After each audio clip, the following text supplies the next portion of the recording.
فلسطین پر ظالم اسرائیل کا وار، پورا پاکستان بیدار۔ یوم فلسطین پر کراچی سے خیبر تک پوری قوم ہم آواز۔ کراچی، لاہور، کوئٹہ اور پشاور سمیت چھوٹے بڑے شہروں میں مظاہرے اور ریلیاں۔ اقوام عالم سے اسرائیل کو لگام ڈالنے کا مطالبہ۔ فلسطینیوں سے بھرپور یکجہتی کے اظہار پر وزیر اعظم عمران خان کا قوم کو سلام۔ خصوصی پیغام میں مسئلہ فلسطین پر توانا موقف پیش کرنے پر شاہ محمود قریشی کی تعریف کی۔ کہا، پاکستان نے ہر فورم پر فلسطین کی حمایت کی۔ مسجد اقصی میں اسرائیل نے ظلم ڈھایا تو مسلم سربراہان مملکت سے رابطے کیے۔ پہلی بار مغرب میں اسرائیل کے خلاف آواز گونجی۔ دنیا کا فلسطین پر موقف بدل رہا ہے۔ ایک دن آئے گا فلسطینیوں کو اپنا ملک ملے گا۔ عالمی دباؤ، حماس کی مزاحمت، اسرائیل جھک گیا۔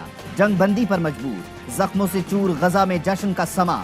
شہری سڑکوں پر نکل آئے، نعرے لگائے، آتش بازی کی، سجدہ شکر ادا۔ خوف کے سائے چھٹ گئے، بچوں کے چہروں پر مسکان لوٹ آئی۔ حماس نے جنگ بندی کو مزاحمت کی فتح قرار دیا۔ نماز جمعہ کے بعد مسجد اقصی میں ہزاروں مسلمان جمع، فتح کا جشن منایا۔ اسرائیلی فوج سے فلسطینیوں کی خوشی برداشت نہ ہوئی، نمازیوں پر حملہ کر دیا۔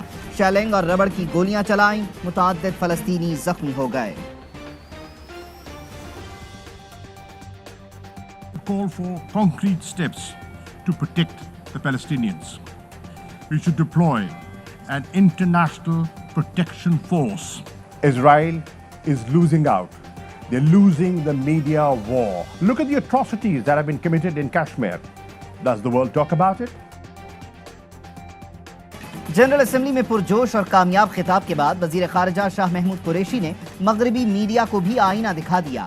امریکی چینل CNN کو انٹرویو میں وزیر خارجہ نے کہا، اسرائیل اپنے رابطوں کے باوجود میڈیا جنگ ہار رہا ہے۔